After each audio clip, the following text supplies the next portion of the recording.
wakoherezanya umukiza mwiza.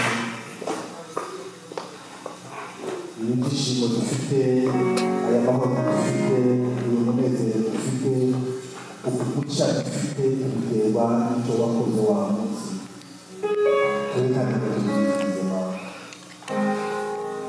Twahuje n'imirimo wakoze kubwo kukumenya nanone tugufitiye amashimwe, surprise y'amashimwe mu mitima yacu, dukuze ibyo wadukoreye byose kuri uno munsi wa none utwatanije. Ureke ibikorwa byose hano ubibone nk'igitambo kiri imbere yawe, maze wakire impumuro yacu. Amagambo yose aza kuvuga ahangaha, n'indirimbo ziza kuririmba ahangaha, amasengesho aza kuvuga aha, ubuhamya buza kuvugwa aha, amashinga aza kunyura aha, zose bikubere nk'igitambo gihagaze neza, maze ucishime. Abamaze kugera ahangaha batangire bumve umunezero, akagira umunezero mu mitima yabo, batangire bumve ko ijuru ryawe ryahindutse, kugira ngo batangire kwakira umunezero uva mu biganza byawe.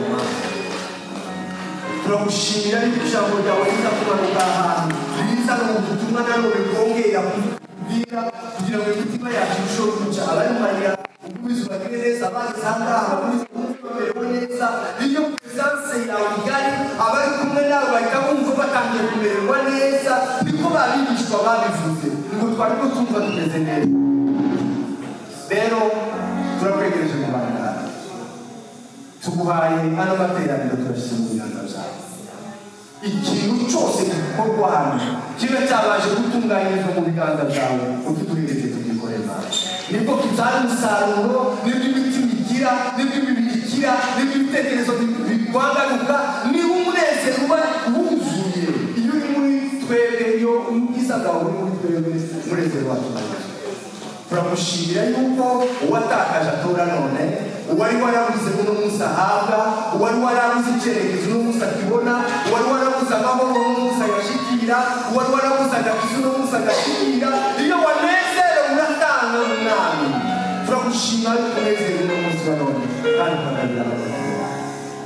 Urakoze, turagushima mu izina rya Kristo Yesu. Amen.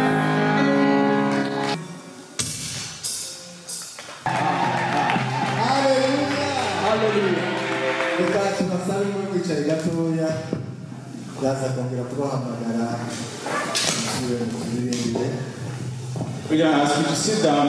We will call you back again to sing for us.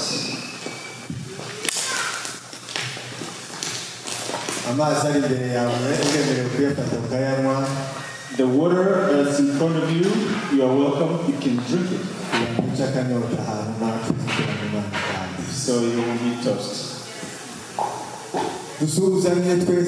Merry Christmas. Okay, greet each other. Merry Christmas.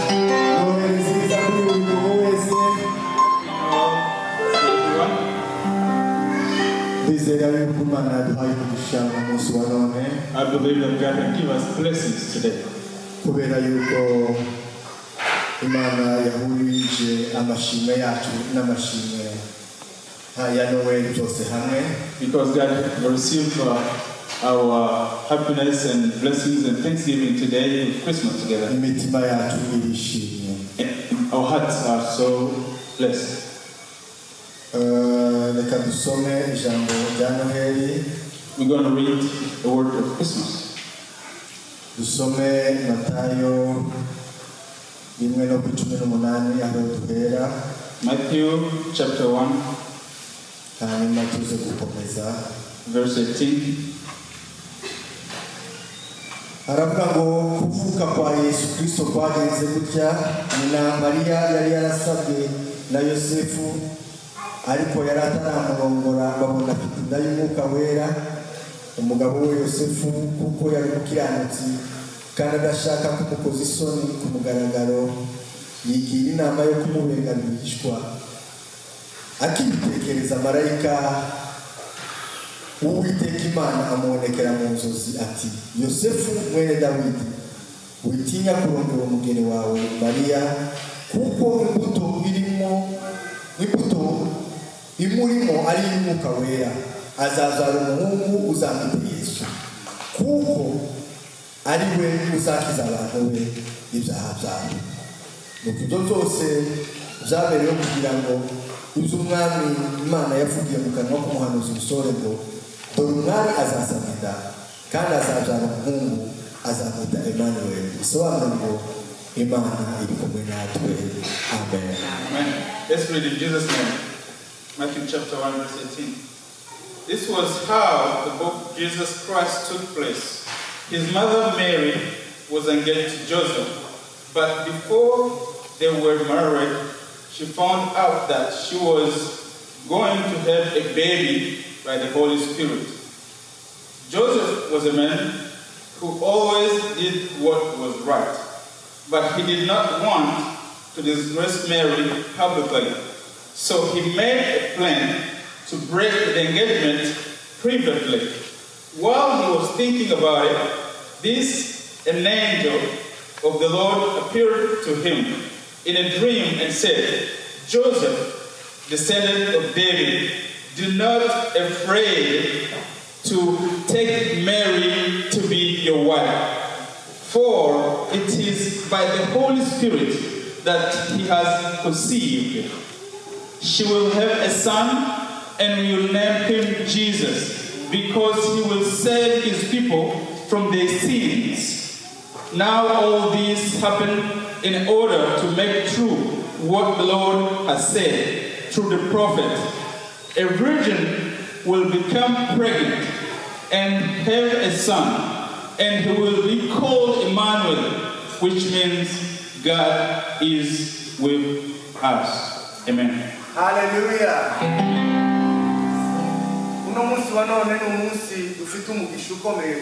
Today is the day that we have a totally different blessing because we have Jesus.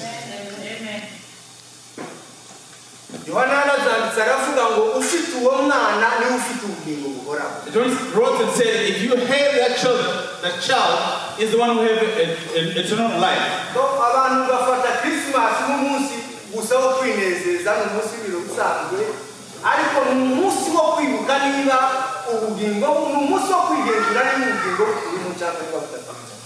Christmas, people take it like a simple day, but it is a day to think or to know that Jesus, you have Jesus in you for your life. He came to give life into the world. He came to give us his life. He came to give himself to us. It's not a day to eat and drink only. It is a day to check yourself, you have that child in your life or not. If you don't have him, then you have life. If you don't have him, you do not have life. And if you eat and drink, you know that will be over. But for us, we know that child was born for us. Not just to be born in earth, but to be born in our heart. And think about it, Jesus is in my heart.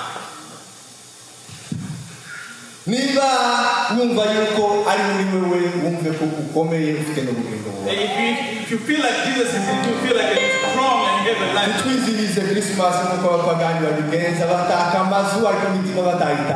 Do not celebrate Christmas as people of the world does, and they just do ornaments and decorate the house, but in the heart is empty. Do not put a good clothes on and then your heart is dirty. Not put light on your house and then there's darkness on your heart.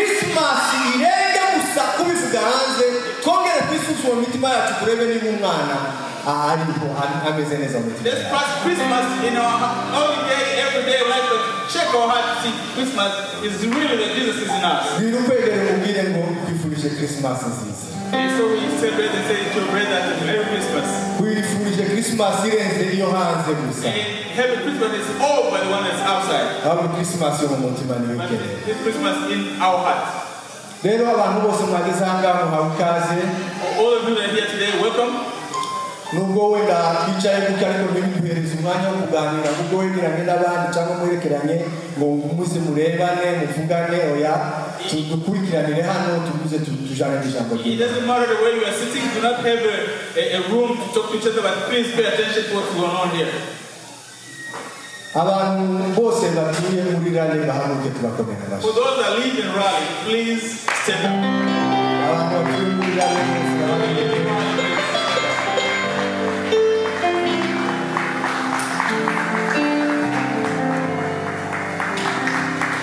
Kongera tubakomera amashyi cyane. Nawe utazi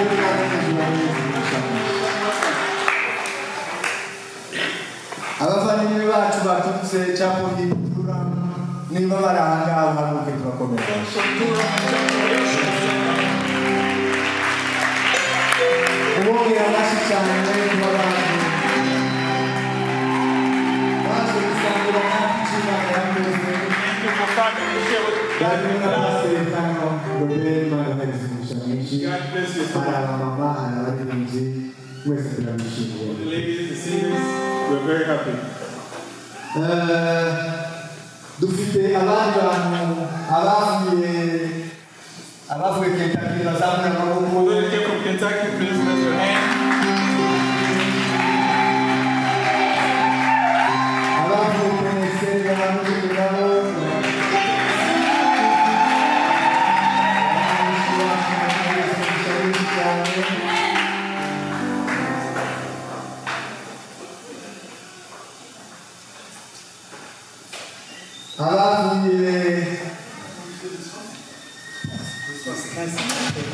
Abavuye Wisconsin bahanuke tubiyegereze.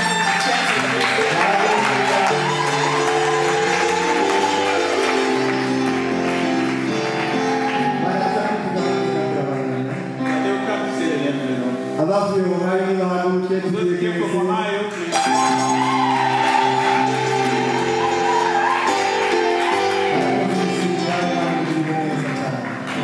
Abavuye High Point nabo nibo baraba bazamura amaboko tubiyegereze.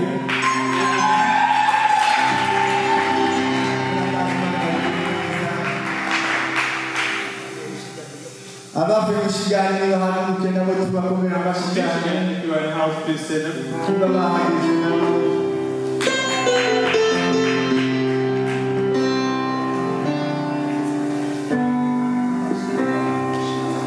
Hari uwapfuye aho tutavuze. Hari abavuye Washington nibahanuke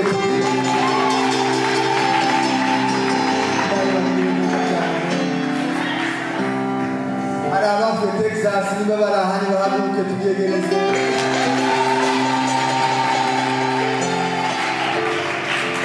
Ndabona Amerika yose twayiturutsemo So I see that they came from tuzanywe no kugira ngo dushime Imana ducelebrate icyo Imana yakoze. so we came to celebrate what God has done. Haleluya! Iyi minsi ko ndabona abantu bafite isura yo muri Korea y'Amajyaruguru nibo baravuga ngo ntabwo seka iminsi 10 hari abantu bafashe uwo muco batariko baseka kandi batuye muri Amerika. If for the people that are not smiling or laughing, Nuno munsi ni wo kumererwa neza it's n'ibyo. the day you're feeling good today. Young men, please come and have seats. Yagira bahagarara usibye protokole musarisi kari kakaze We just have a protocol to be standing up. tubuze tubona ko tumujambo So you can sit and relax, you can receive the word of God. turaza kongera kubona ikindi gisigo masigo We will receive another song like this one. ikindi cyiza ikindi ako kimeze neza Another good one. If this one is good, we'll take it back again. If I look some kind of food, I want to eat it again and again. Amen. I don't want it to change. We'll receive the word of man. Men of God to come here. I will clap your hand, Bishop. This afternoon,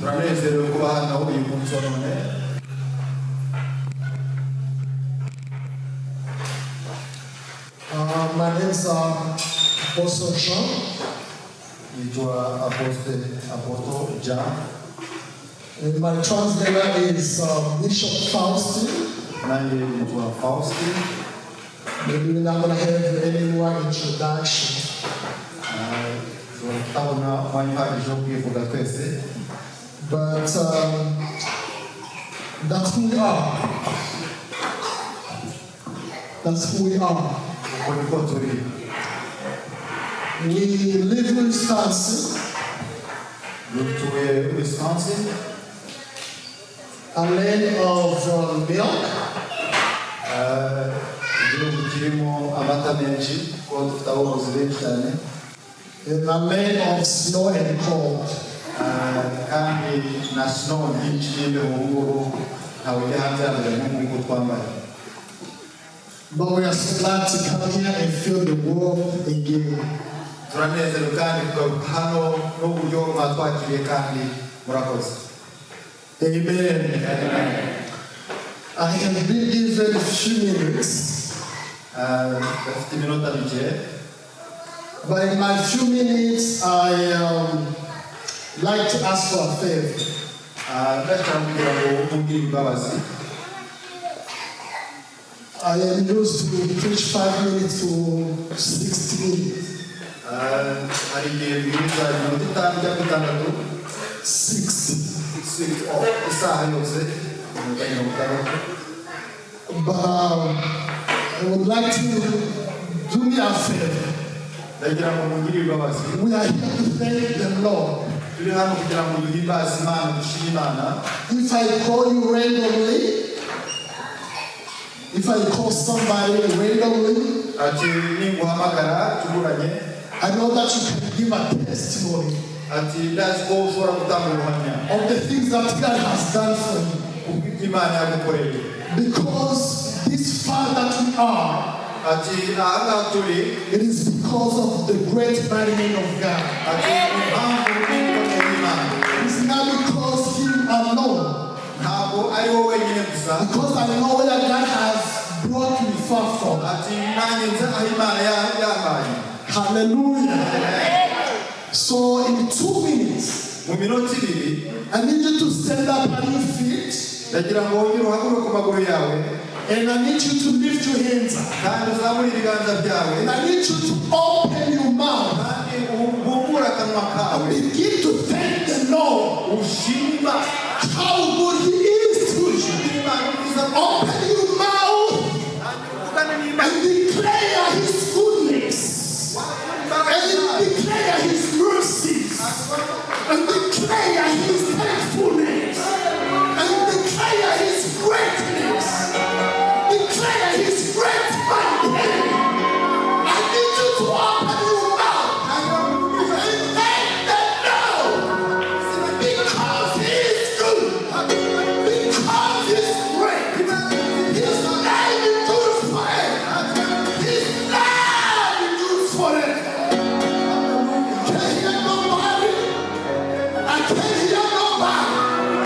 I can't hear nobody. Give that praise to the Lord. Give that thanks because He is good. Can't hear nobody. I can't hear nobody. I can't hear nobody. I can't hear nobody. I can't hear nobody. Hallelujah. Hallelujah. The Bible says, make a joyful noise unto the Lord. Make a joyful noise unto the Lord. Make a joyful noise unto the Lord. And if you don't have to make noise unto the Lord, I need you to shout 1, 2, 3. Hallelujah! Hallelujah! Hallelujah! Thank you, Lord.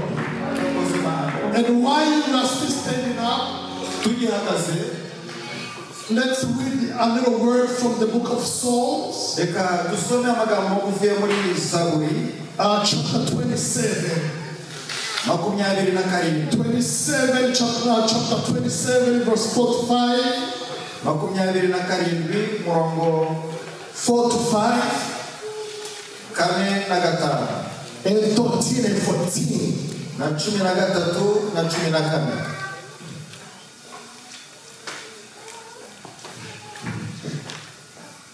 Dusome mu izina rya Yesu Zaburi 27 umurongo wa 4 n'uwa 5 turasimbuka tugere ku wa 13 na 14. Dusome mu izina rya Yesu.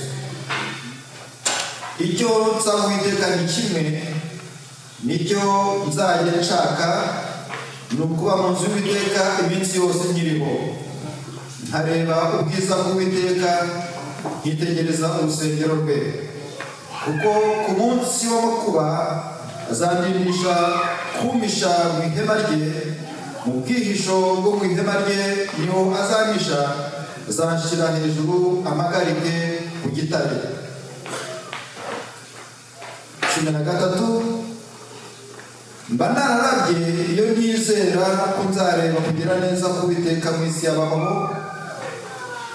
Tegereza Uwiteka, komera umutima wawe uhumure, ujye utegereza Uwiteka. Amen.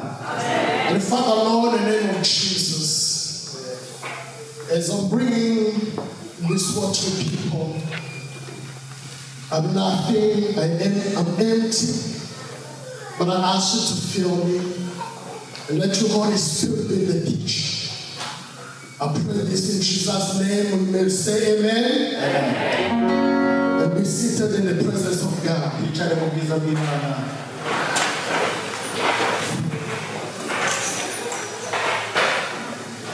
In the few minutes that I have, I need to bring this message under the title, The One Thing. The One Thing. Mu minota mikeya ndagira ngo tuganire ijambo ry'Imana, aye umutwe uvuga ati ube umuntu ukwiriye. The One Thing. One Thing. Sometimes muragira munize amagambo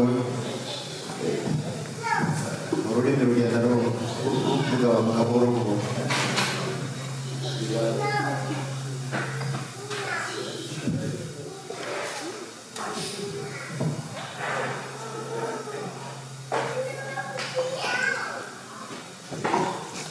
Umutwe w'amagambo bati kuba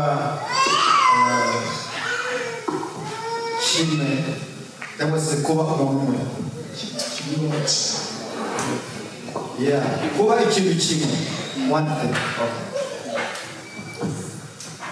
So when you read this song, Iyo usomye Zaburi, this very song, Zaburi twasomye, you understand the application is on the very bottom. wumva uburyo akoresha amagambo hasi.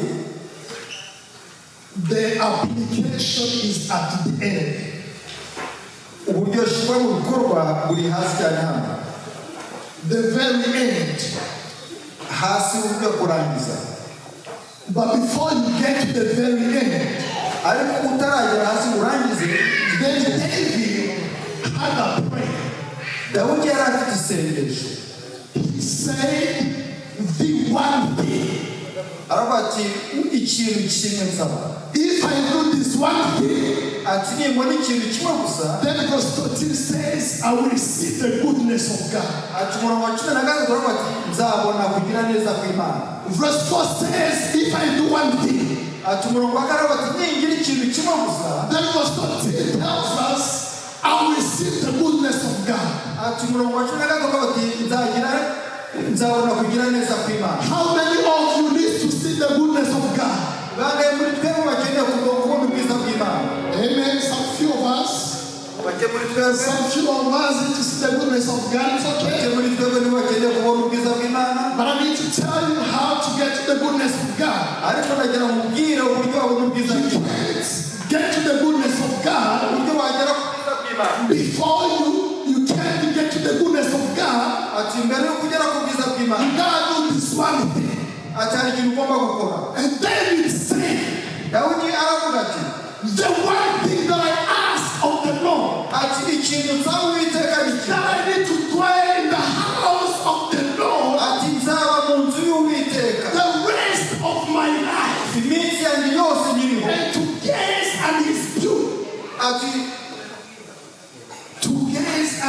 beauty. ati ubwiza bwayo ndeba ubwiza bw'Imana. Then, when I've done that one thing, ati nimbona inkora ikintu kimwe, then I will see the goodness of God ati noneho nzabona in ubwiza the bw'Imana. land of the living. ati mu izina ry'Uwiteka ihoraho. Hallelujah. Hallelujah. But David in his prayer, iryo ryari isengesho rya Dawidi. in his prayer, mu isengesho rye he said, I need one thing. ntabwo nkeneye ikintu kimwe gusa nawe. But if you look at what he's saying, ati urebye uburyo abivuga, he's saying 4 things. avuga ibintu bine. He says, I need to stay in the presence of God. ati ndashaka kuba imbere y'Imana. I said, I need to dwell in the presence of ndashaka God. kwibera mu nzu y'Imana. Then I need to see the goodness of God. ndashaka kureba ubwiza Then bw'Imana. I do need to seek in the face of God. ati kandi ashaka kwicara imbere y'ubwiza I need to bw'Imana. give you the 4 things again. ati ndagira ngo dukore ibyo bintu bine hamwe. The first thing he said, I need to stay in the presence of God. ati icyambere ndashaka guhagarara imbere The y'ubwiza second bw'Imana. thing, I need to dwell in the presence of God. ati ikindi ndashaka kwibera mu bwiza bw'Imana. The third thing he said, I need to see the presence of God. ati ikindi ndashaka kureba ubwiza The bw'Imana. fourth thing he said, I need to see ati kandi ndashaka the gushaka presence of God. ndashaka gushaka ubwiza When bw'Imana. I have done all these 4 things, muri ibyo bintu bine, when I have done all those 4 things, nimara kubona ibyo bintu bine byose, then I know for sure ati ndaba nizera I will see the goodness ko nzabona ubwiza of God in the land of the living. ati muri si y'abaho nzabona ubwiza bw'Imana. Hallelujah. Hallelujah. The last verse, umurongo wa nyuma it says, wait for the Lord. ati utegereze Uwiteka. Wait for the Lord. utegereze Uwiteka. You will wait for the Lord uzategereza Uwiteka while doing the 4 things. uri gukora ibyo bintu uko ari bine. Hallelujah. I'll wait nzategereza while I'm doing ariko niba ukora the things of God. ati ibintu I by'Uwiteka. will wait for the Lord nzategereza Uwiteka while I'm waiting. ariko ntegereje. Hallelujah. Hallelujah. Give me a big hallelujah amen here. Give me an amen here. Amen here. Give me an amen here. Then it says, Dawidi aravuga ati I need to dwell, to stay in the presence. ndashaka kwibera mu nzu y'Uwiteka. In his songs, he tells us he was so glad. ati muri Zaburi ubona yaranezerewe cyane. He was so glad yaranezerewe when they told him to go into the house of the Lord. ubona igihe bamubwiraga ngo najye mu nzu y'Uwiteka. Why was he happy when he was told to go to the house of the Lord? kubera iki yanezerewe ubwo yabwirwaga kuza mu nzu y'Imana. Because he knew kubera ko yari azi neza once he gets into the presence of God, ko nagira imbere y'Uwiteka Imana there are chains that are going to be broken. ati ubuzima bwe buzahinduka. There is healing that was going to take place. ati ibintu byiza bizabaho. There is healing that was going to take place. hazabaho gukira. There is a breakthrough that was going to take place. kubohoka. Chains that were going to be broken now from the Lord. inyururu izahinduka mu nzu y'Uwiteka Imana. You need to be free. ugomba kuba Don't need ugomba kubohoka. to be free. ugomba kubohoka. You need to be in the presence of the Lord. ushaka kubohoka ugomba kuba mu nzu y'Imana. You need to be healed. ugomba gukira. You need to be in the presence of the Lord. ushaka gukira ngo ube imbere y'Imana. You need your chains to be broken. ati niba ushaka kugira ngo uhindurwe You need to be in the presence of the Lord. ukeneye kuba mu nzu y'Imana. You need to be in the presence of the Lord. ukeneye kuba imbere y'Imana. I'm saying you to be in the presence of the Lord. ati nanjye nzaba imbere y'Uwiteka Imana. Hallelujah. Hallelujah. Then he said, I need to dwell Dawidi aravuga ati ndashaka kwibera in the house of the Lord mu nzu y'Uwiteka Imana for the rest of my life. iminsi yanjye yose nshigajeho. To serve the Lord is not one thing. ati gukorera uwiteka ni icyo kintu. It is not an Sunday thing. It is not an Sunday thing. Ntabwo ari ikintu cyo gusa. It is an everyday thing. Gukorera Imana si umunsi wo gusa ahubwo ni ubuzima bwa buri munsi. And David said, I need to dwell in the house of the Lord for the rest of my life. Dawidi aravuga ati ndashaka kwibera mu nzu y'Uwiteka iminsi yanjye yose. Hallelujah! Hallelujah! He said, I need to dwell in the house of the Lord for the rest of my life. Kwibera mu nzu y'Uwiteka iminsi yose. Hallelujah! I'm not telling you to close your houses. Ntabwo ndi kuvuga ko gukinga amazu yanyu. But you know, the dwelling of the Lord is your heart. Ati kandi Uwiteka aba mu mitima yanyu. That is the temple of God. Ati ubwo nibwo buturo bwera bw'Imana. I just need you to close the outside doors.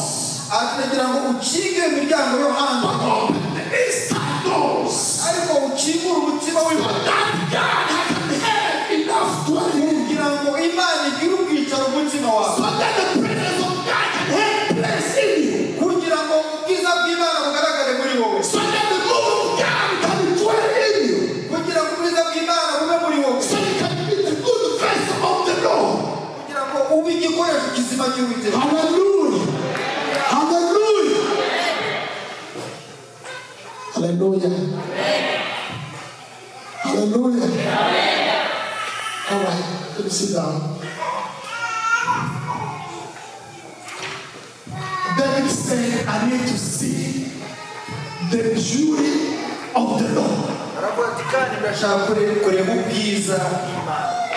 The beauty of the Lord. Ubwiza bw'Imana. I am told Moses told God, I need to see your face. Ndibuka Musa abwira Uwiteka ati ndashaka kureba ubwiza bwawe. And God told Moses, get prepared. Imana ibisubiza Mose Get prepared. ati witegure. I'm going to show you my face. Ati ndakwereka ubwiza bwanjye mu maso hanjye. I know Moses was so excited. Ati Mose aranezerwa. But when he got to the mountain, Ati ariko ageze mu musozi. the Bible says, Iravuga iti God showed him his back. ati Imana imwereka umugongo wayo. Because God said, if I show you my face, Imana iravuga ati mweretse amaso mu maso hanjye. you will die. Wapfa. And why was that? Ati kubera iki? I don't have any question with that.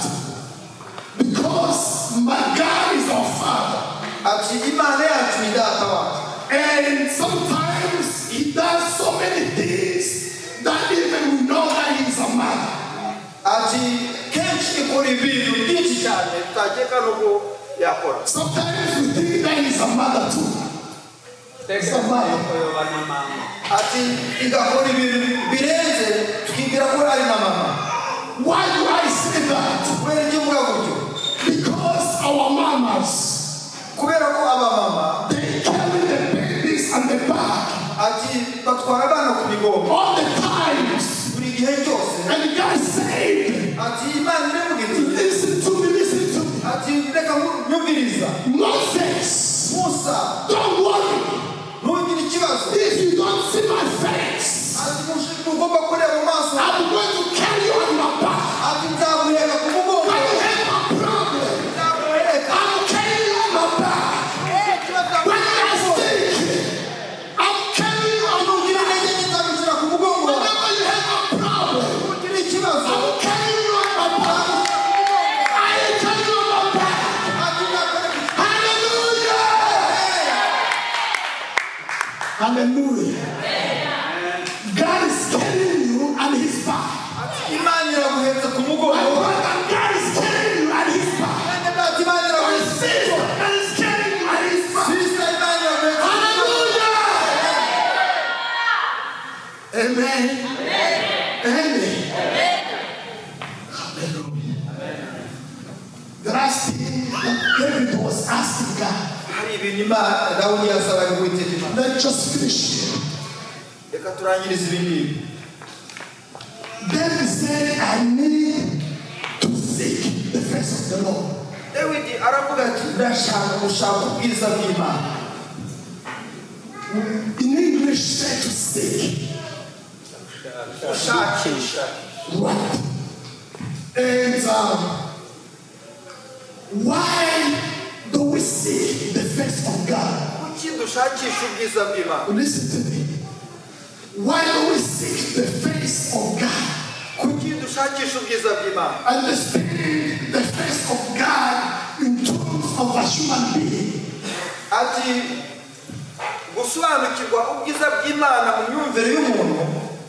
God has a face. Because God came in the form of human being.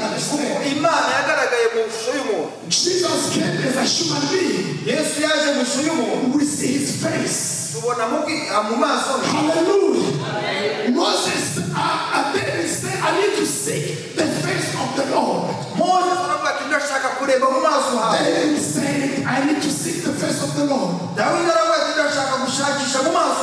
Why did he want to seek the face of the Lord? Listen to me carefully. Before I finish, I need to tell you that the Bible says the gods with the S, they have eyes but they can't see. They have mouths but they can't speak.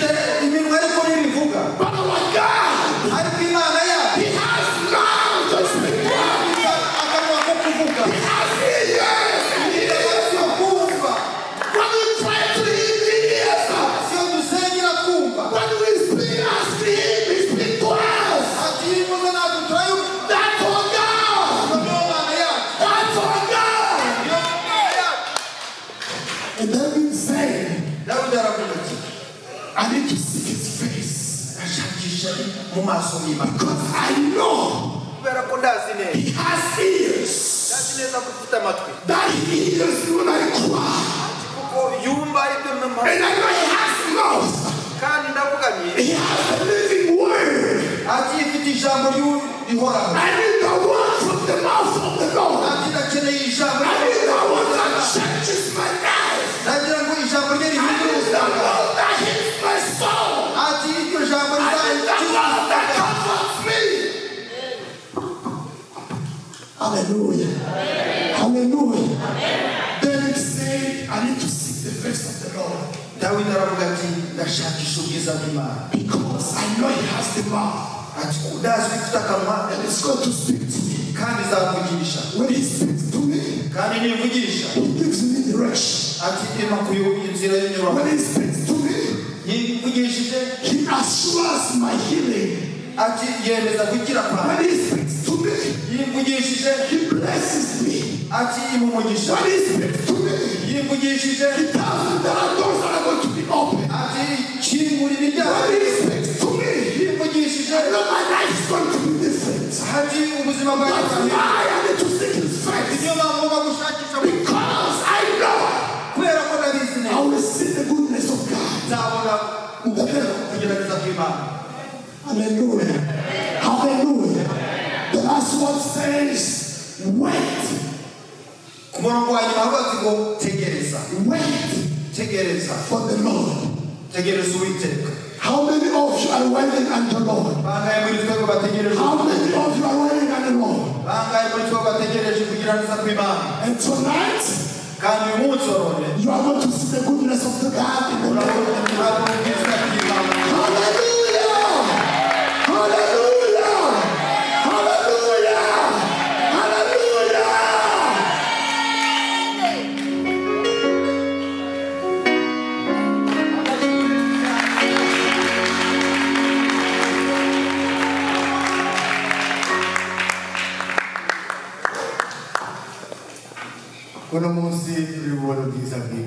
Today we are in very good presence of God.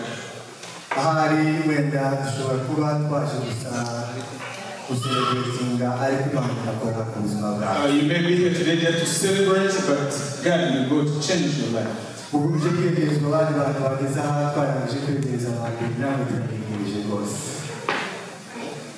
abagize hano twigirije abandi namwe turabigirije cyane. If you just came in late, we welcome you as well. Kumve yuko ari mu cyaro cy'Imana. Just feel that you're in the presence of God. Ntabwo dutinda, reka duhamagare Reverend Sefa nawe azatuganiriza. We're not going to take time with you.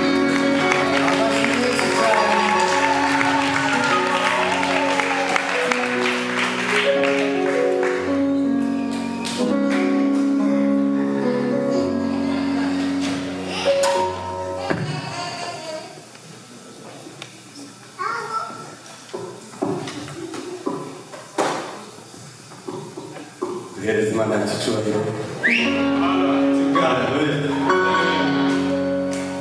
Reka dusenge. Pray. Ahari ubwiza bwawe hari ibisubizo. Ahari ubwiza bwawe hakoreka ibitangaza. Ahari ubwiza bwawe hari ibyishimo. Ahari ubwiza bwawe niho twifuza kuba ubuzima bwacu bwose. Imitima yacu yakonoteye uyu mugoroba, imitima yacu yuzuye ibyishimo n'umunezero kubw'inkuru nziza yuko wagize data neza. Uyu ni umunsi w'ubuhamya. Uyu ni umunsi wo guhamya imirimo ikomeye ukora. Muri uyu mwanya twigereje ubwiza bwawe. Ijambo tugiye kuvuga rero ubutaka bwiza, imitima yacu igeremuke kandi yuzuye imbaraga. Ni mu izina rya Yesu Kristo tubisenga. Amen. Urakoze cyane. Thank you so much. Ndabasuhuje. I greet you.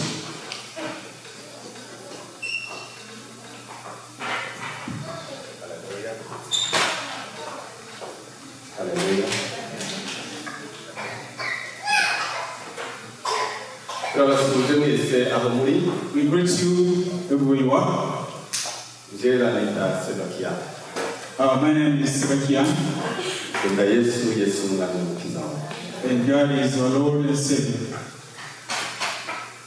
Icyo nkundira Yesu.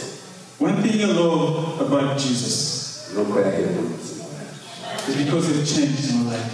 Yampaye agakiza kakiguzi. He gave me salvation without a price. Kandi mfite ibyiringiro by'ubuzima bwite. And I have happiness of eternal life. Hallelujah. Hallelujah. Dusome ijambo ry'Imana. You're going to read the Word of God.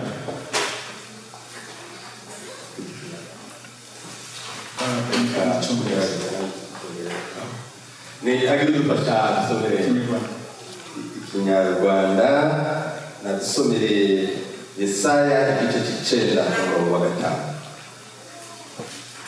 Muri Yesaya bafite Bibiliya y'Ikinyarwanda, Bibiliya yera, abafite Icyongereza ni 6. Isaiah chapter 9. Nuko umwana yakuvukiye, uhawe umwana w'umuhungu, umutware uzaba ku bitugu bye, afite ibitangaza, umujyanama w'Imana ikomeye, data wa twese uhoraho, umwami w'amahoro. Amen. Hallelujah. Amen. Uyu ni umunsi w'ibyishimo. It's a day of happiness. Aha dusomye simpatinda cyane. The place we just read, I'm not going to take much time. Dufite umwanya mutoya. We have a very short period of time. Ariko reka mugabanyemo ibice bitatu. And I'm going to divide that in 3 periods. Igice cya mbere ndashimira kuba ndahanga mu kirori. The first one is to be thankful to be here today. Ndashimira Pastor Muhirwe.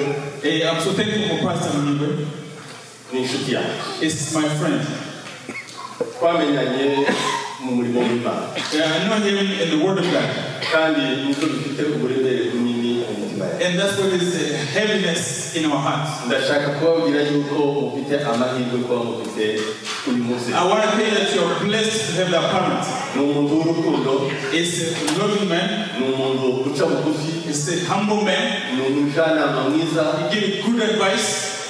nimba ushaka kubitsa ibanga kugira ngo tubidosoho. If you want to give a secret to somebody so it will never come out, tell him. Ni umuntu ukunda gusenga. He loves to pray. Ni umuntu ukunda gusoma ijambo He ry'Imana. loves to read the word of God. Ni umwizerwa abona gutumikiye akantu agakurikira. If you just give him even something, he will keep for you forever. Mbese ndamukunda. And I love him. Sinza mbimubwira. I don't tell him that often. Nubwo nawe atabibwira ko akunda ariko agana. Even though he doesn't tell me, I know he does.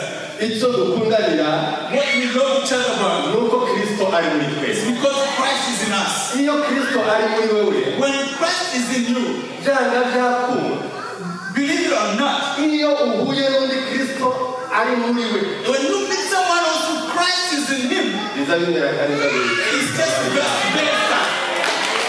Hallelujah.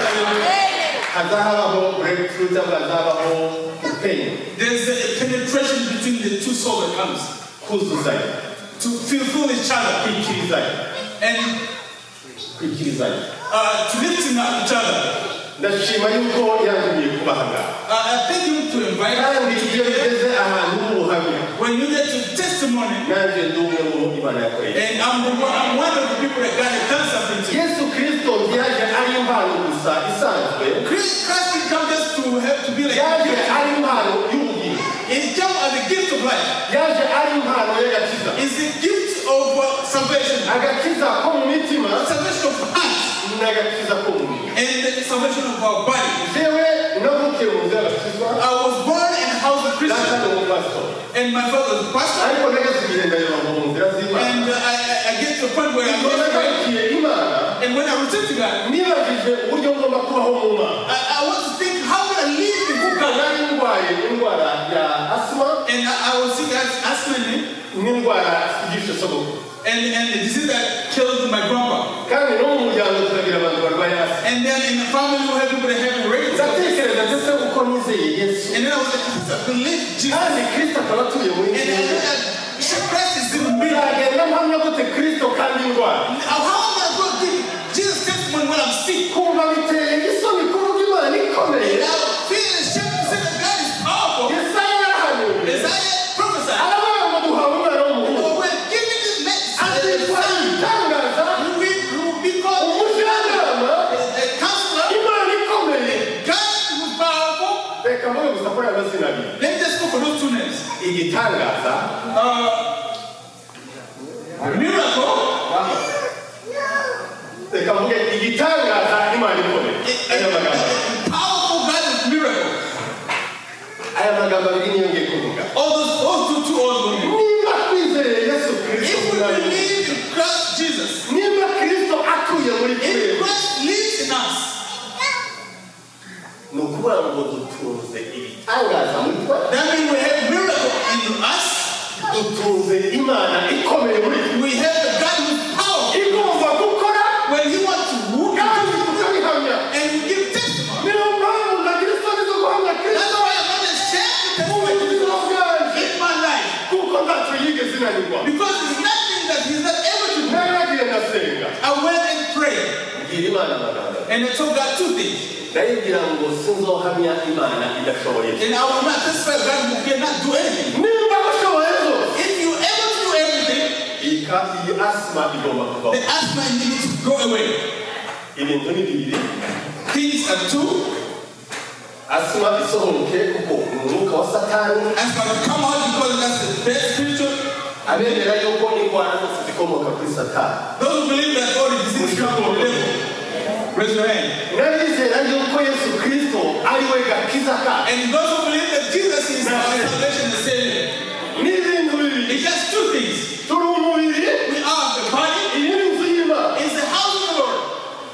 Umwuka w'Imana atuye muri The twebwe. Spirit of God lives in us. Niba uyu mubiri ari umwuka, ari inzu y'umwuka, If this house is our body, is the house of the kandi Lord. umwuka akaba ari agakiza, And the Spirit is ni the gute body. indwara zigomba kuguma muri Why twebwe? diseases stay in us? Ndavuga ngo ibintu ni bibiri. I said two things are two. Wewe sohoka You need kuko to come out. nta buturo ufite muri You don't byo. have blessing me in heart. Kuko sinshobora kubatunga mwese. We cannot eat two of them. Haleluya. Hallelujah. Ndahangara n'abantu bizeye Imana, I was so ariko bakayitumira na Satani muri bo. in them.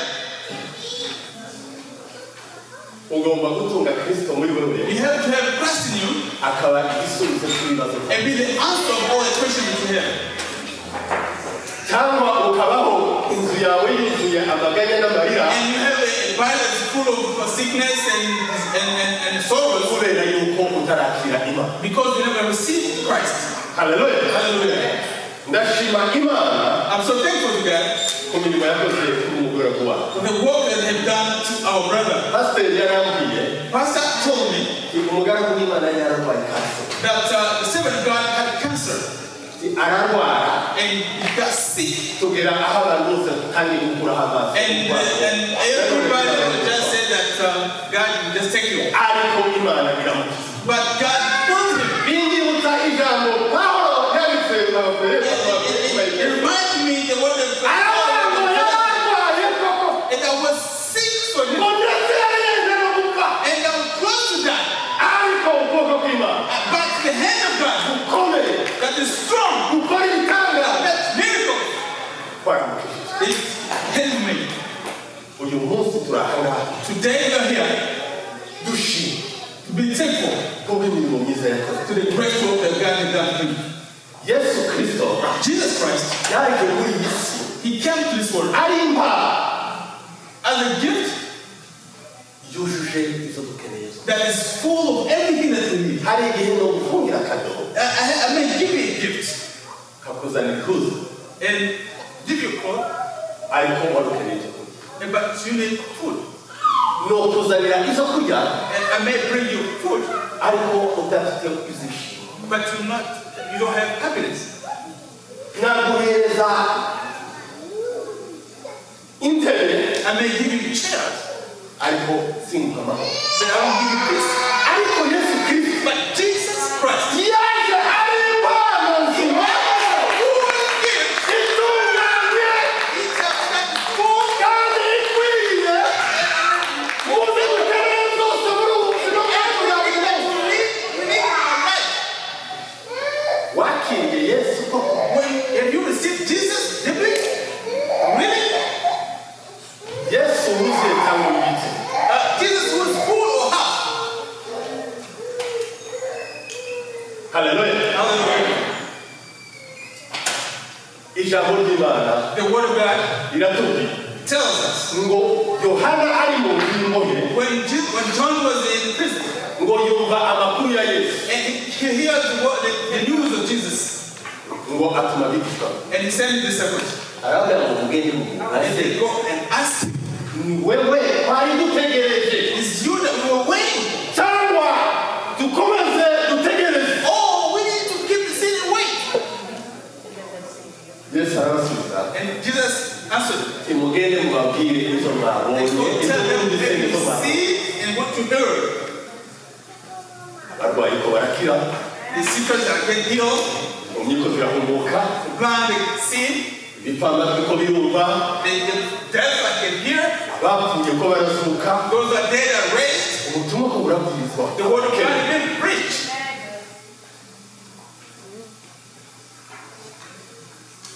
Haleluya. Hallelujah. Mwumvise ko Yesu yamubwiye ngo ni jewe.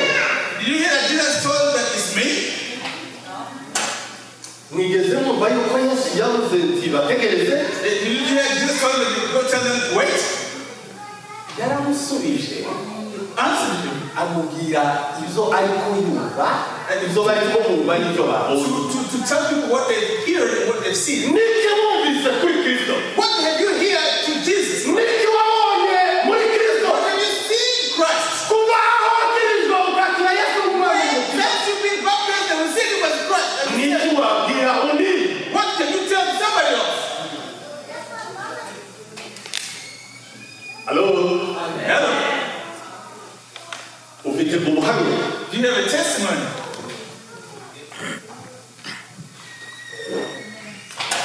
Hari umugabo muri Kenya There's a man in Kenya. yari umuzima umugore akaba umukristo.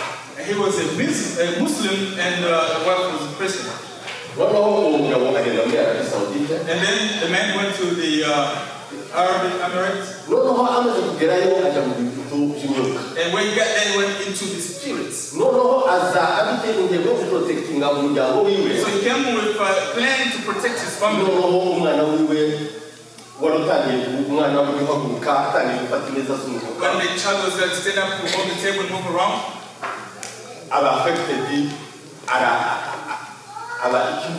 he was expected and became like handicap. And he was paralyzed kugera aho n'umutwe watangiye kunyunyuka until the way the head would start moving kugeza aho kurira ijwi ridasohoka. when he was crying, he could hear voice, amusozo gusaba akabona and ashobotse his tears come down. no kurya ntabe akibizo kurya bisanzwe. Normal. buri kwezi buri cyumweru yagendaga mu bitaro Every week he would go to the hospital bakajya kugira ngo bashushe umutima we kugira ngo ugire umuvuduko wo gutanga so amaraso. they can push his heart more so he can breathe uwo mwana yitwaga ngo ni Trevor. and the child's name was Trevor. noneho bukeye tuba dusenga muri Kenya And we were in Kenya praying in twari twarabonye ubwoko bw'Imana bukora. and so we can see the hand of God. noneho amakuru aragenda mu muhanda Then the news went and barabona muri umoja said that when on water, abakongomani basenga the Congolese that praised God. noneho nyina wa Trevor nawe And then so the mother Teresa came. amara gushika When he got there, arabona ngo numvise amakuru and then I heard news. none naje kureba I came to see. nimubwire Imana ishobora kukiza God can heal my child.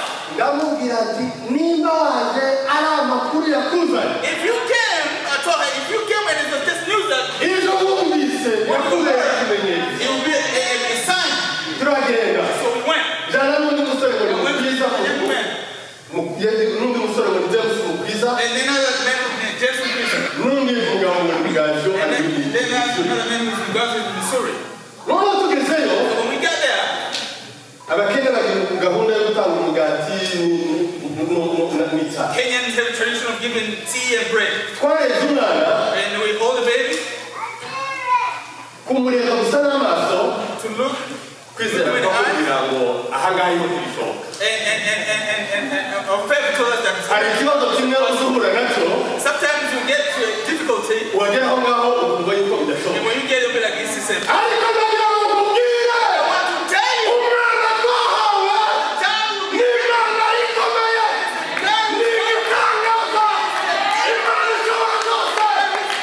Haleluya! turasenga and we pray, tumara gusenga finish to pray. umwuka arambwira Spirit told me, dukomeza kumusengera umureba don't continue to pray and looking at him, ahubwo erekerayo but look at that side. ubwire Imana Tell God, hanyuma mutaha. and then go. turasenga We pray, bijya zo kwikiza kugira ngo ubuhunga mu so we can pray and go. turagenda And we left. tugeze mu nzira tuganira abagenzi And we bacu went and away, we started talking with friends. ndabaza mbese mwabonye gute? I told them, what did you see?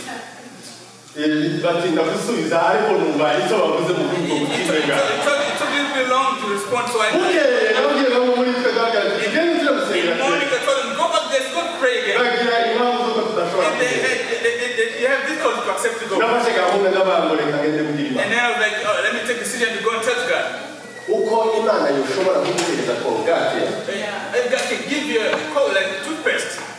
niko yoguhereza indege. That's how the same way God can give you an airplane. niba Imana yashobora gukora akantu gatoya God can do a little teeny thing. yoshobora no gukora ikintu kinini He can do gikomeye. a big, huge thing.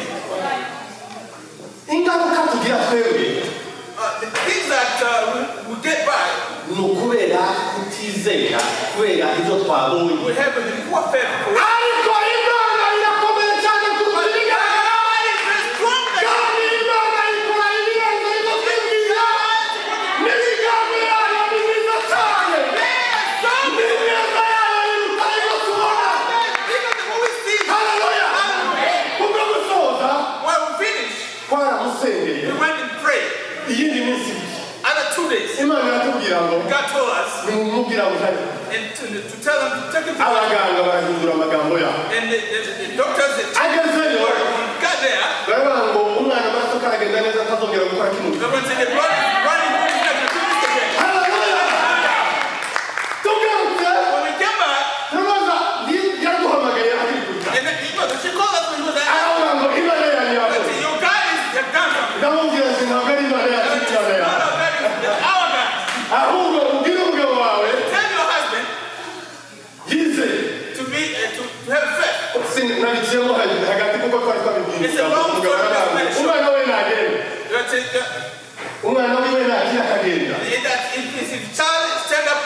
get healed, nanezezera yuko Yesu and I will believe that ari we Mana He's the only God, y'ukuri the true God, ifite imbaraga kandi He ishobora is byose. powerful and able to do everything. icyo nshaka kukubwira What I want to tell you, Trevor ubu ni umunyeshuri travel today, ugenda now we can walk. ise ni umukristo His father is a ni Christian, umuvugabutumwa preaches the good news, arakora umurimo w'Imana. and walks the word of God. icyo nshaka kuvuga ni iki What I want to say is this: Imana yangirije God didn't just tell him, Imana yakirije umugambi w'Imana tujya kumuhamya God and heal the work man of God. niyo y'Imana yaje yambara umubiri w'Umwana w'Imana. God came and changed his body as a Imana yazanye umubare w'ubukene God was born as a poor lady mu gace kadashobotse. in a city that is a believer city. iyo Mana twizeye The God that we believe ni Imana ikora. is a God, it's a powerful God. Haleluya. Hallelujah. ni igitanga It's a wonder God. Imana ikomeye. It's a powerful God. Data wa twese Our Father, umujana a good counselor. tumwise tumutunge mu buzima bwacu Help him in our lives. ni impano y'ubuzima ibwirije It's a great gift that we have in everything mu buzima bwacu. in our entire life. Haleluya. Hallelujah. Yesu Kristo wa wundi waje akora Jesus, ibitangaza they came and do miracles. niwe uhawe gukora ibitangaza You n'uyu will munsi see one doing today. niwe uzakomeza gukora He ibitangaza will do it in the future again. tumwizere Just be kandi kind with tumukurikire him and follow him, kandi tubabagabo and then will be a testimony. imirimo itangaje akora. The everything that he's done every day. We need to pray. nawe turagushimiye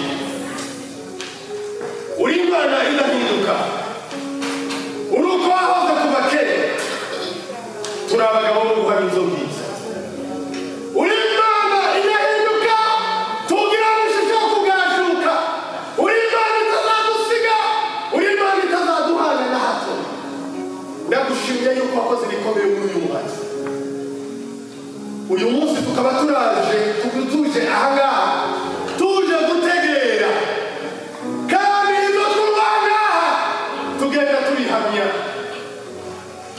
ngaho reka icyubahiro cy'ibitabo bwiza bwawe buguruka ahangaha abatakwizeye muri uyu muhanda bakwizeye kandi bahoraga mu guhamya hano muri uyu muhanda muri Amerika yose no mu mahanga yose yuko uri Imana idahinduka kandi Imana ikomeye ishobora byose Imana ikora ibitangaza mu izina rya Yesu.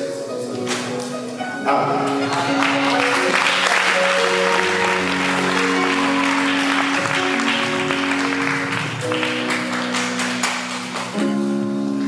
Haleluya. Barakoze abakozi b'Imana ku magambo meza batuganirije. Thank you so much, man of God, for good.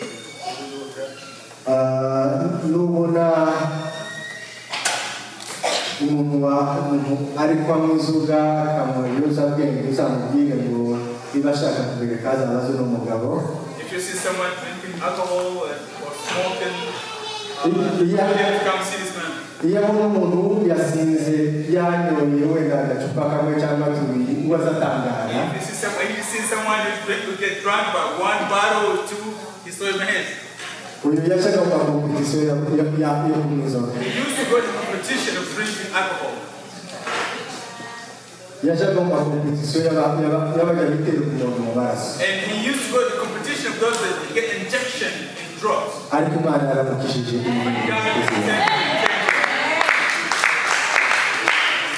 rero niba wowe ukibinwa ukibireka ntibigezweho dore umukozi w'Imana azakubwira ko bitageze nawe yarabiretse. If you're doing that, there's no need for it. The man of God can tell you more. Haleluya. Tugeze ku mwanya wo kumva ubuhamya bw'Imana.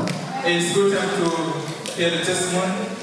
Ariko abaririmbyi bifuza ko baririmba indirimbo imwe hanyuma dutanga amaturo kugira ngo twose tubirangize tuze kumva umukozi w'Imana ashima atubwira icyo Imana yakoze. So have a song and then give an offering and then we'll hear the testimony. Hari abari hano bashaka bafite amatsiko yo kumva imirimo y'Imana. How many of you want to hear the testimony of God? You raise your hand, please. Abashaka kumva imirimo y'Imana You want to yakoze. hear the work of God? Please raise your hand. Haleluya.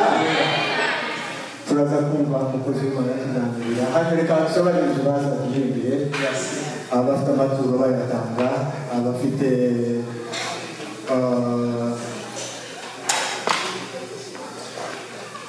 gutura Imana baza kubakore, hanyuma ibindi byose tuze rwose tuzumva ubuhamya dutuje hakanyuza nta muvuma abantu batari bose We're bakugenda. going to ask you to relax after we finish the songs and the offerings so we can hear the testimony when everybody is quiet and relaxing and sitting.